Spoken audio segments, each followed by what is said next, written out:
આજે માં ખોડલના દર્શન કરવાના, ચરણોમાં વંદન કરીને ગુજરાત રાજ્યના સમગ્ર ખેડૂત ભાઈ બહેનોને જે અચાનક કમોસમી વરસાદના કારણે જે પાકમાં ભારે નુકસાન આવ્યું અને સૌ ખેડૂતોને રાજ્ય સરકાર દ્વારા પેકેજ તો આપ્યું, પરંતુ માં ખોડલ પાસે ચરણોમાં વંદન કરીને પ્રાર્થના કરીને ફરી સૌ ખેડૂતોને હિંમત આપે અને સૌનું ભલું થાય, સૌની મનોકામનાઓ પૂરી થાય, રાજ્યના સૌ યુવાનોનું સપનું પૂરું થાય, રાજ્યના તમામ નાગરિકોના સપના પૂરા થાય, તેની ખાસ માના ચરણોમાં વંદન કરીને પ્રાર્થના કરી છે.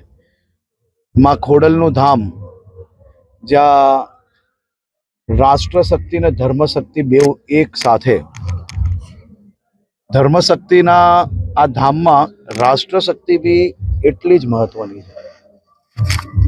પરિસરની શરૂઆતમાં જ તિરંગો લહેરાય અને આટલો ઊંચો આપણો ધર્મ શક્તિનો જે ધ્વજ છે એ લહેરાય છે.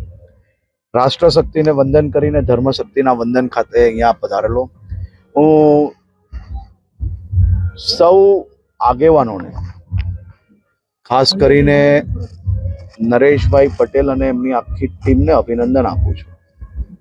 સમાજના સામાજિક વિષયો હું જાણી રહ્યો હતો કે વૈદિક લગ્ન માટે જે પ્રયાસો ચાલુ કરવામાં આવ્યા છે, મધ્યમ વર્ગ અને સામાન્ય પરિવારો માટે આ એક ખૂબ મોટું કાર્ય અહીંયા ચાલુ કરવામાં આવ્યું છે અને ખૂબ જ ટૂંકા ગાળામાં 100થી વધારે લગ્નો અહીંયા થઈ ચૂક્યા છે વૈદિક પદ્ધતિથી. આનાથી સમાજમાં દેખાદેખીના કારણે જે ખર્ચ છે અને સામાન્ય પરિવાર જે ખર્ચમાં ડૂબતો હોય છે એને એમાંથી બહાર નીકળવાનું ઉત્તમ કાર્ય કરવામાં આવ્યું છે. તેથી હું સૌ ટ્રસ્ટી મંડળોને અહીંયા અભિનંદન અને આભાર માનવા ખાસ તો આવ્યો છું.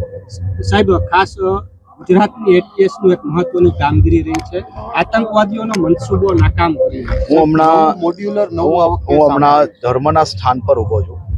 અહીંયાથી કોઈ બી પ્રકારની ધર્મ સિવાયની વાત હું આજે નહીં કરવા માંગીશ અને ખાસ કરીને સરકારી કે રાજકીય વાત હું આ સ્થાન પરથી નહીં કરીશ. આ ખૂબ પવિત્ર સ્થાન છે સાહેબ, અને હું માત્ર ને માત્ર ખૂબ સાચા મનથી મારા રાજ્યના નાગરિકો માટે પ્રાર્થના કરવા અહીંયા આવ્યો છું. સાહેબ, ખાસ અન્ય સમાજને પણ આ પગલું ભરવું જોઈએ.